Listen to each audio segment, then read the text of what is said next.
Welcome everyone to our session on life on the Hill. We are very pleased to have two Hill staffers with us today, and especially pleased that they are both Hill staff who work for members who are champions of our legislative asks, which is really exciting.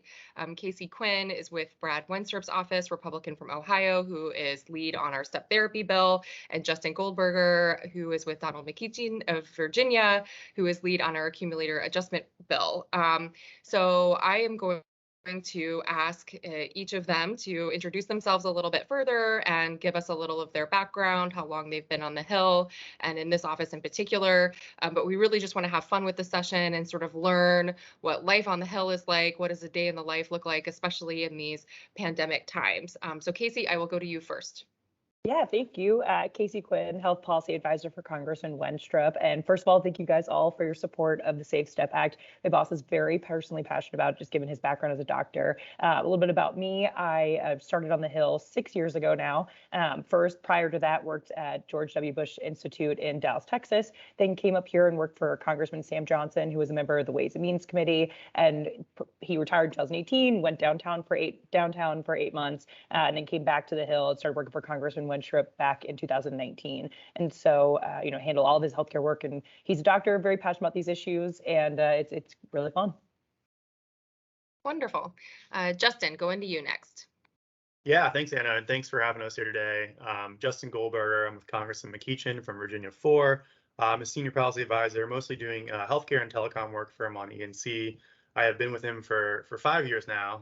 So before that, I was on his campaign on the unofficial side, and have loved every second of it. And I think healthcare policy, and probably Casey can attest to this as well, is probably one of my favorite portfolios because it's such a personal one and also super interesting when you get in the weeds for sure. Absolutely. I'm going to turn it over to Kevin officially, who's going to be our moderator for this session. But I want to ask him this question as well, because he has spent time on the Hill. He spent time as an Arthritis Foundation staffer, and he's also a member of the National Advocacy Committee who's helped to put this event together. So Kevin, turning over to you, and you can officially take it away. Great. Thank you very much. It's awesome to be back and hosting this. And I'm so grateful to be a part of a panel with two great champions on the Hill, whose bosses are leading an effort to make sure that, individuals like me and others don't have to go through, so many torturous hurdles to try to get the most appropriate therapy that we and our physicians decide are best for us. And I've been around long enough with the foundation and have been on a personal journey with this disease that I remember when Congresswoman Jennifer Dunn, a Republican from Washington State, championed legislation, that was incorporated as part of the Medicare Part D benefit to allow for access to self-injectable biologics, because they weren't really a thing back then, and Congress really had to step forward. And it was another example of a great bipartisan opportunity that allowed people with arthritis, again, to have the opportunity when they're in a rheumatologist's office to decide what's the most appropriate therapy. The world, thankfully, has changed, and there's so many more options now, and there's been so much innovation in this space.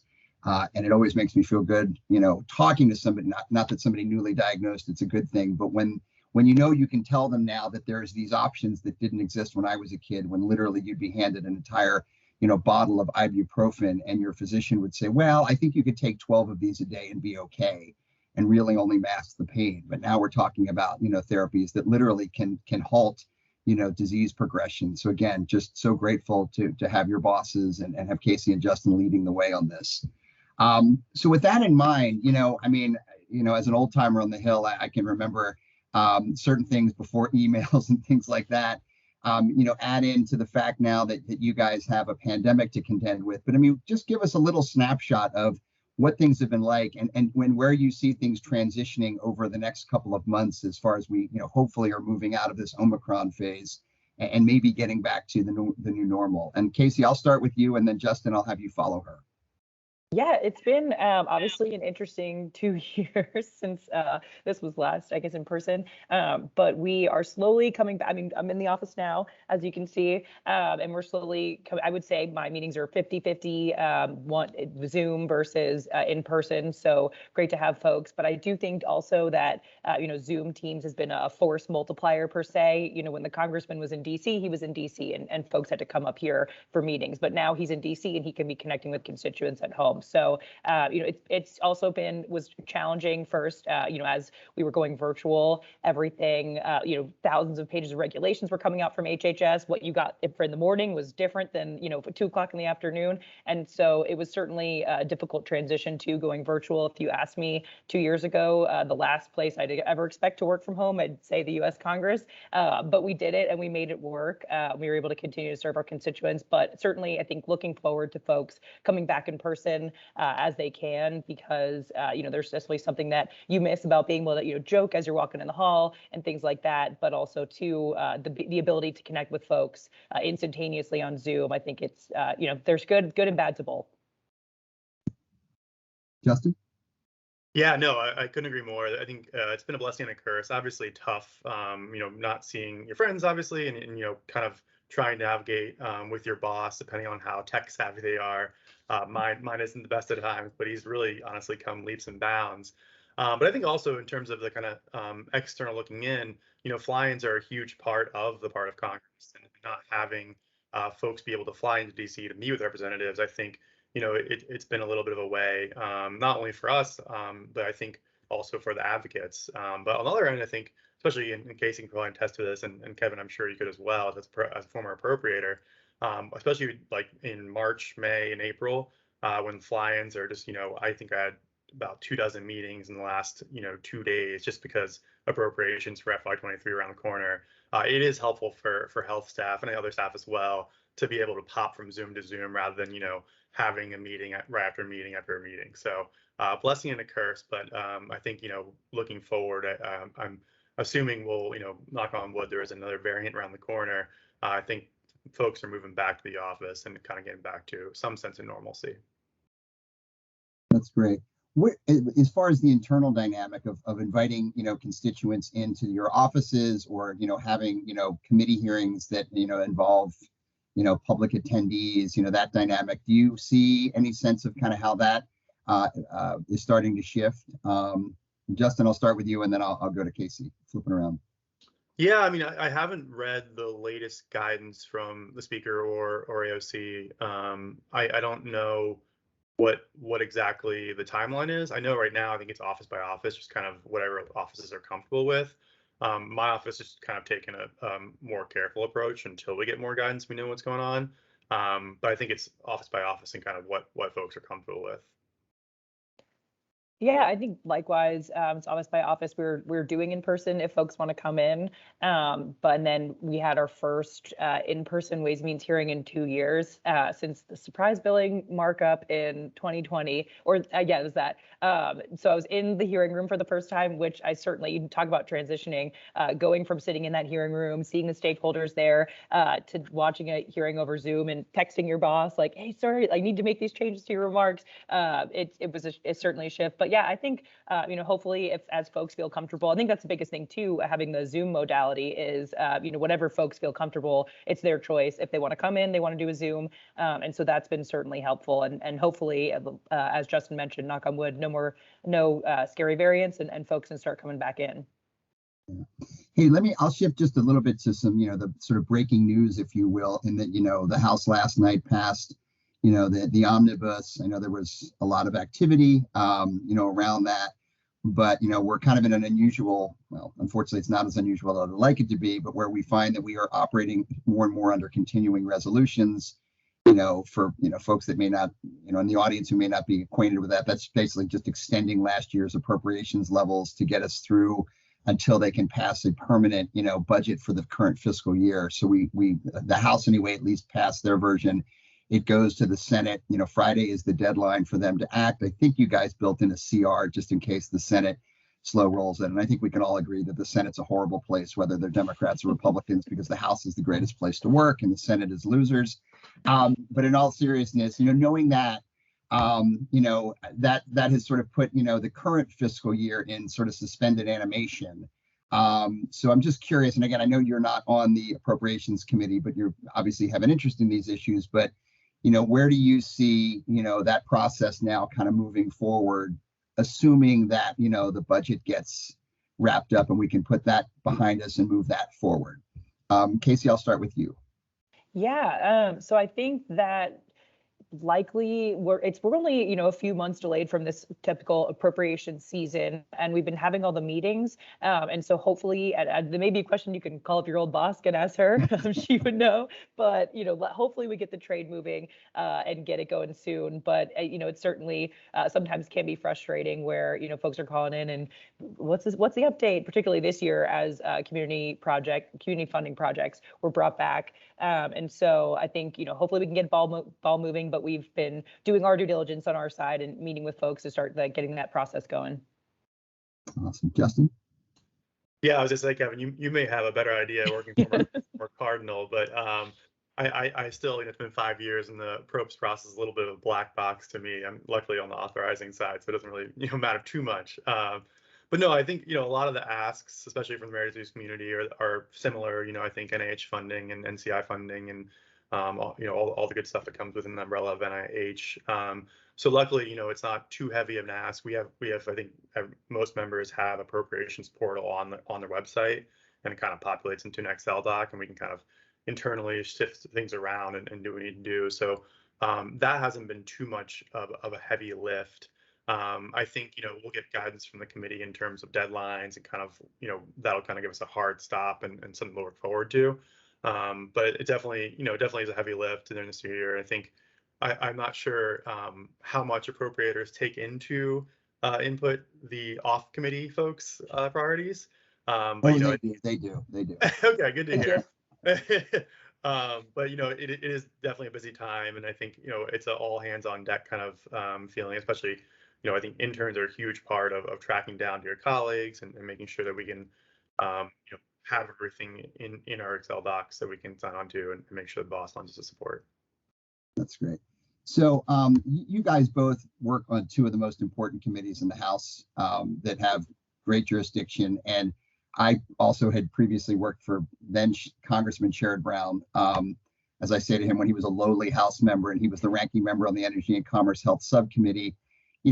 What I want to ask, there's so many great stories from my time there, but one of them was, Justin, you're probably familiar with this, if it's still there was a huge, picture of the planet Earth from, Apollo 8 that sits in the lounge, and people would ask Chairman Dingell at the time, well, why is there a picture of the Earth up there? You're the Energy and Commerce Committee. And his answer was always, well, that's the jurisdiction of the House Energy and Commerce Committee. And so there's always so many little unique stories that I love about Congress that makes the place special.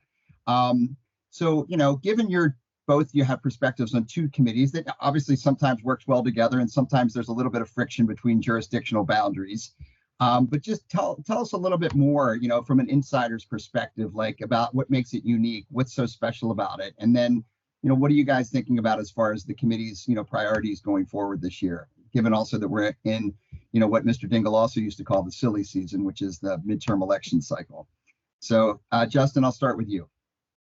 Yeah, Kevin, I don't know what it is about ENC staffers, but I think everyone is coached on that same exact story, because everyone I talk to who knows new Chairman Dingell always iterates that story, and it always makes me laugh. But no, ENC is obviously a great committee. WAYS obviously an amazing committee as well. I think at times, like you mentioned, they do butt heads, which makes sense. It's a jurisdictional thing. We're not on the subcommittee of health, but we're on the full committee, and so I think a big thing moving forward is kind of, at least on the Dem side, Build Back Better is still out there somewhere, and I think they're still dealing with the numbers and top line, what have you. And I know we had 2 markups, so until 3 a.m. in the morning, way back when, I forget when. So you're not sure if that will rear its head again. I think, like you mentioned, it's midterm season, and so I think a lot of folks are under no illusions about a lot getting done during that time. But I know, for our committee, they have a lot of priorities, including Build Back Better. We have FDA user fees on the horizon with PDUFA and reauthorizing that. I think similar to CRs and budget deals, right? Congress waits until the exact last moment to make sure we reauthorize something. So that's always fun. But I think back to your original question, ENC is a great committee. I think the sub of health, the committee staff's awesome. They are subject matter experts, and I wish I knew a quarter of what they knew. But I think they have a lot of priorities that they're looking on the horizon for, and looking forward to seeing where the boss can play on those. I think help copays and copay accumulators. We've talk with committee. Not sure, what the legs are for that bill in particular. But, just trying to raise the profile of it and make sure folks are aware and just get co-sponsors as well. Awesome. Casey? Yeah, so y'all may have the world as your jurisdiction, but Ways and Means is the only constitutional committee. So we have that. And we did see jurisdiction 2 at some point in the last 50 years. So really is our fault. But no, the committees we get along great with our E&C counterparts. And I think, particularly, again, my boss being a doc, just really always excited to work with any folks who are interested in healthcare.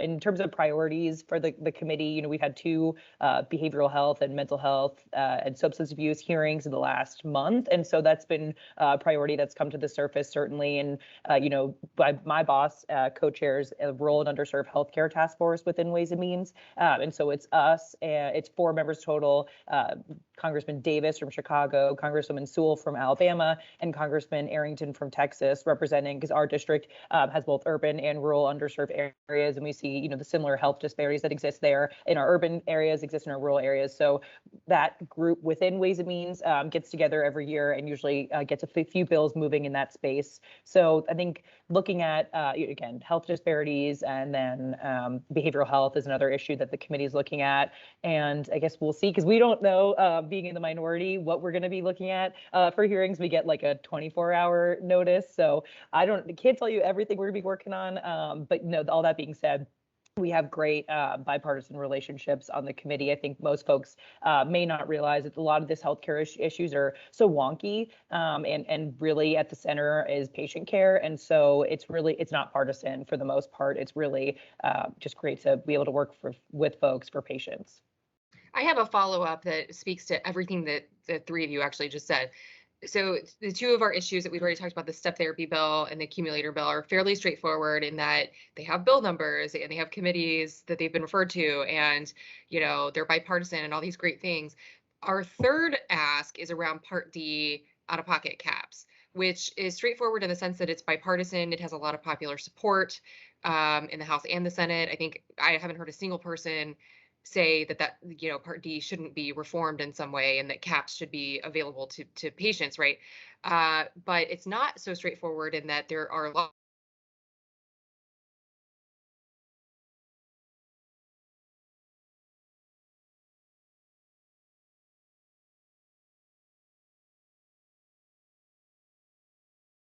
we're sort of looking more at this issue in a more kind of vehicle agnostic way. So I guess my question is there anything that you can say about on how that issue may move forward, advice you might give to our advocates as they try to navigate all of those kind of nuances on the Hill in their meetings? Casey, you want to go first or me? Oh, yeah, sure. I can go first.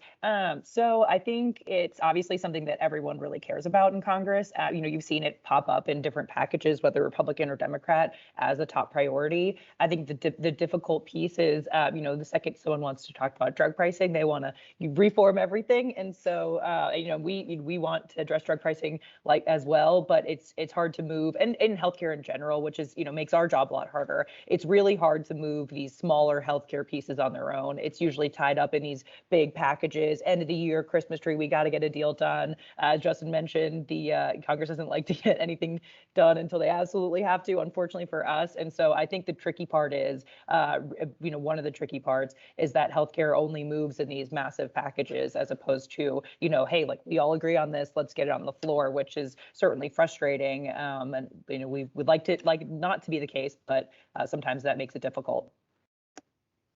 Yeah, no, couldn't agree more with Casey. I mean, I think, especially with Build Back Better, obviously it was kind of on party lines and a vote in E&C, I'm assuming ways as well. And I think we can all agree, right, the Senate's really the enemy here in the sense that whatever we do, it kind of goes to die, or they'll just take up what we do and say, great job, we'll put it on the refrigerator and we'll do what we want to do. So all to say, I think, yeah, it's definitely frustrating. I think, unfortunately, that's just kind of the way in kind of this modern Congress, how things operate. So you're a large vehicle where everyone hates everything, or everyone, doesn't like everything, or everyone, and I think it's frustrating because I think, there is bipartisan support for Part D reform, not necessarily, negotiations, prices, or what have you.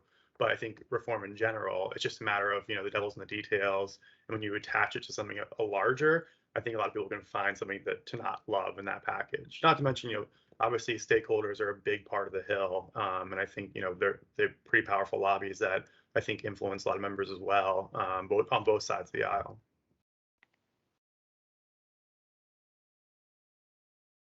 So one other sort of question, when we get back in sort of the legislative piece, sort of as we think about a day in the life of the Hill staffer, tell us a little bit about sort of the behind the scenes work that goes into actually crafting bills like the ones we're talking about.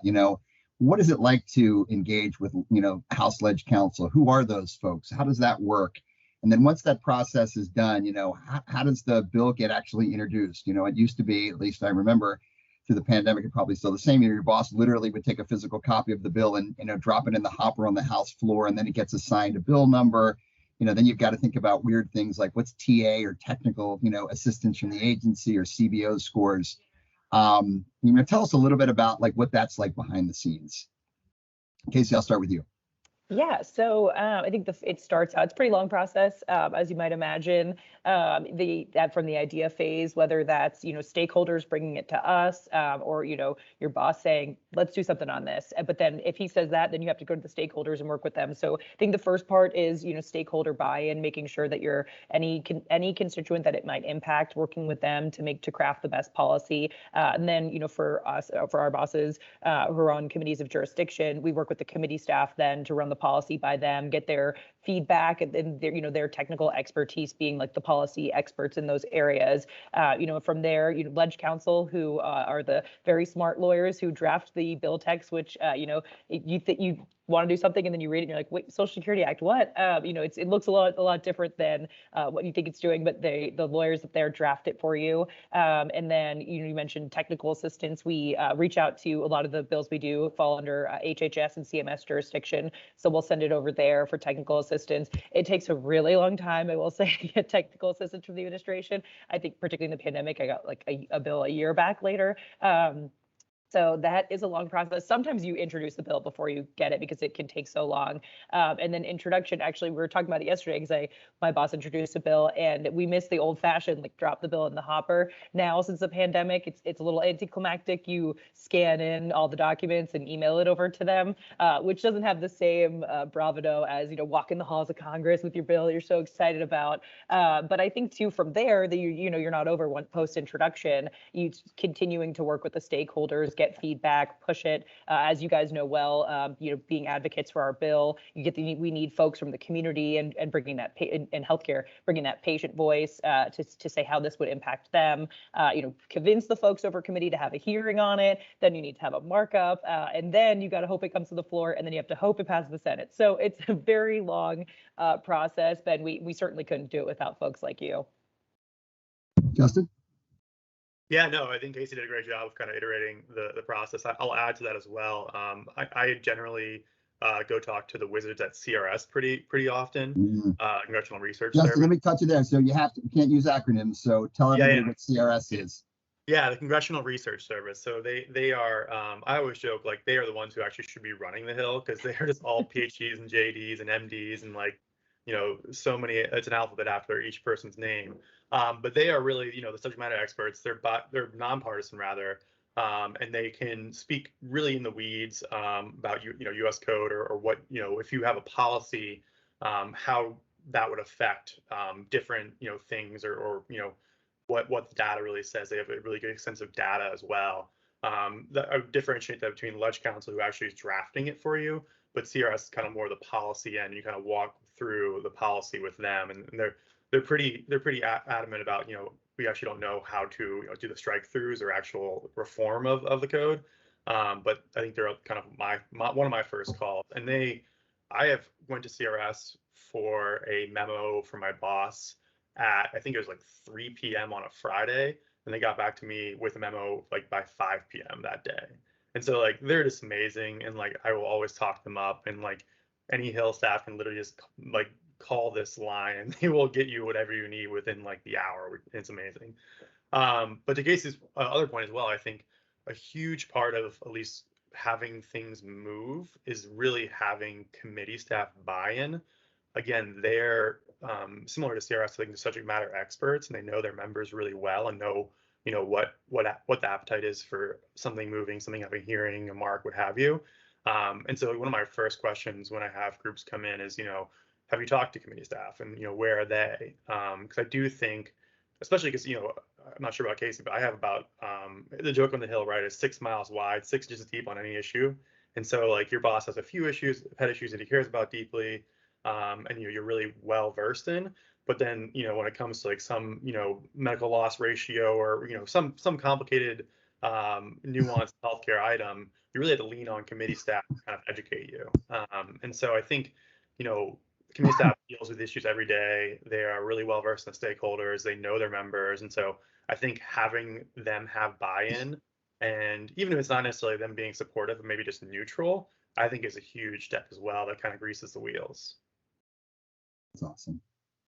Well, so give us a little bit of your thoughts and advice then. So now that we've kind of understood the insider's perspective around the bill, pardon me, where it's going, what advice would you give to our advocates who are going to be out there, fanning across the Hill and working real hard to try to advance these pieces and are, valued partners in this process? Just give us some thoughts about messages that are effective, approaches, things that you've seen that really don't go over well, and then anything that's sort of changed through the pandemic that might have some bearing on the conversations they're going to be having with their representatives and senators. Casey, why don't you go first?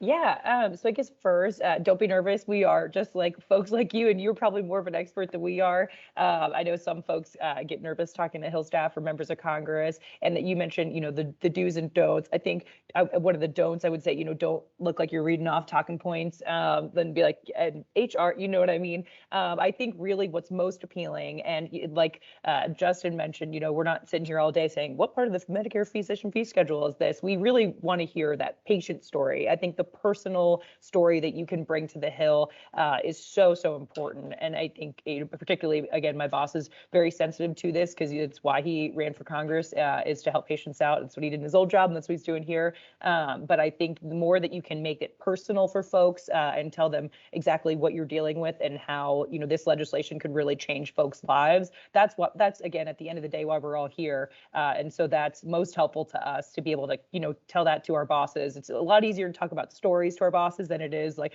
parts of the code. So, the more that you can make it personal is very helpful for us. Justin? Yeah, no, couldn't agree more regarding kind of a narrative. I think, again, like hearing someone's perspective on how they affect them as a kitchen table issue, I think is like crucial to what fly-ins, like the main point of a fly-in. I think the don'ts that I've run into is like too high level or too nuanced a level. And you can really fall into that trap, I think, pretty easily. And I think the too high level, right, is like reading off your one page that you're given. Like, I think we're going to get that leave behind in theory when you all reach out. And so we don't really want to hear about what we're going to read. I think the important thing is to hear about how this has affected you and your family, or how this issue is important to you, or how it'll save your family money, and I think that's the key. That's awesome. One thing I think advocates, also get, especially folks who are new to this, they get a little bit, I have to know every answer. And I think, you guys can maybe just nod for this one. But I mean, in general, if there's a question that a staffer has that the advocate doesn't have an answer for, we've always said to folks, it's perfectly fine to say, I'll get back to you. This is an opportunity to continue to develop a relationship with the staff and with the office, and to say, hey, I'll talk to Anna or other folks in the Arthritis Foundation's Washington office, and we'll see what we can get back to you on that. Is that something that you guys have encountered much, or do you find that that's just an effective approach? Yeah. Okay, Casey. Oh, no, you go. I was gonna say, I think like the meeting's really important. The follow-up is really where the rubber meets the road. And I think like if you and I'm sure your national folks do a great job, and will be able to bug us as well. But I think having a constituent follow up with us, I think we will get an email and respond to them, and in my mind as well, that's really where the process starts. Like the meeting's great. I think it's really helpful to hear that. But if there's no follow up afterwards, we have 1,000 different emails and 1,000 different bills we're being asked to sign on to.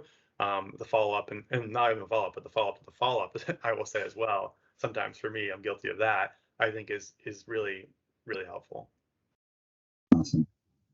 Casey? Yeah, no, I would totally agree. I think that, we don't know all the answers either. And so it's okay not to have all the answers. And it gives you kind of an excuse to say, oh, I talked to our policy person, here it is. And that follow up, as Justin mentioned, is so, so important because I looked at my, how many meetings I took last year. It was like 1,000 something, downloaded my calendar and calculated. So we take a lot of meetings and it's very important, if you establish that connection and being able to follow up with us, and don't get offended if you don't get an answer right away, because there is a lot of traffic. But just being able to touch base and that, hey, I found out the answer for you. Is anything else? I think offering to, like, anything else we can be helpful with is really great. But yeah, certainly don't worry about if you don't know the answer. Yeah, you're reminding me, we had one of the early Arthritis Foundation advocacy summits a long time ago. We had a very well-meaning advocate who looked at me and said, hey, is there any day that we could find that's a little less crowded on the Hill? Because there's just a lot of people up here, and they were, bumping into the Diabetes Association or the Alzheimer's Association, or, any number of transportation, telecom, other interest groups. And I sort of jokingly said to this person, I said, well, we could find a time in August when Congress is completely out of session and nobody's here. But I do want folks to appreciate that, you do have a lot of meetings that you take in addition to everything else that you have to do for committee hearings and all of those things. And I think it's just important for all of us to remember there's a healthy competition of ideas, and our personal stories are really important. We don't have to be experts on the legislative process. We're best if we step forward as publics, as subject matter experts on what we know. My other question is a little bit of a shift, but look, there's lots of challenges in the news. I tell my kids, we're living through a lot of hard history, and it's difficult because you don't know how that turns out. You can read about history in the past and you know how it turns out. And I said, and partisanship is sort of in that sort of stew of difficult things. But I think in the day-to-day that you all live, where staff are able to work together, share a little bit, if you can, on some of the unknown bipartisan successes and relationships and stories that exist, so that folks understand that there are, caring, and dedicated human beings who are really working towards the good of the country. And that sometimes doesn't always get reported. And I think there's a lot of really amazing stories that just, they don't, nobody wants to report on that. They want to report on the conflict. So, Casey, I'll let you go first and maybe share a little bit of your thoughts on that topic. Yeah, absolutely. And as I mentioned a bit earlier, I think folks don't recognize how bipartisan this place is, because it's not a cool headline to say, like, Congress did its job. And so I think, when my boss is I mentioned that Rural and Underserved Healthcare Task Force, and we get together, the members put their heads together. What are these issues impacting our constituents? Let's get it done. And we get bills passed into law. And again, that's not really what's on the headlines. But again, healthcare, I think particularly in our case, healthcare policy is very personal for folks. It's patients are at the other end of this legislation, not a car or something. And so we all really care and we work really well together. They don't show on the news, we take laughs with my Democrat friends and we all work together on things. And we, at the end of the day, we're friends and we get things done together. And so again, I think you don't see it as much, but things rarely get done without being bipartisan. I think all the bills my boss has introduced are bipartisan.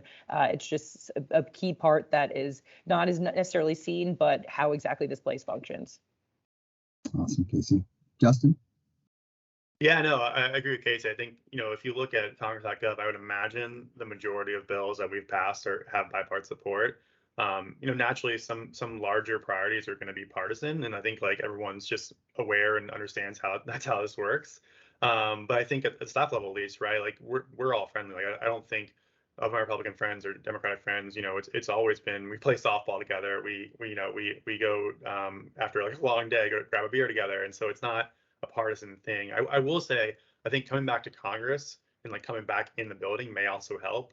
Especially, Virginia delegation, we have delegation lunches, I think bi-monthly every month.